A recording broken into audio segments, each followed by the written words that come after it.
Нәрсә соң ул гыйбадәт?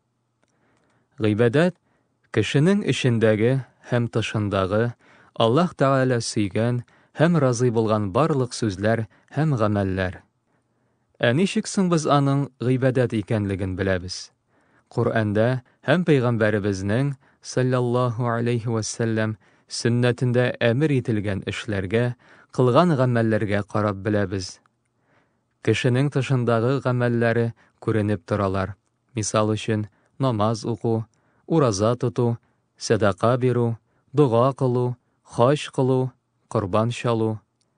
Кешенең эчендәге ғәмәлләрен без Ҡуръәнгә һәм Пәйғәмбәребезнең саллаллаһу алейһи вәссәләм сөннәтенә таянып беләбез.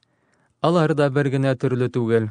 Мисал өчен, яратыу, өмөт, ҡурҡыу, тәүәккәллек, сабырлык һәм башҡалар.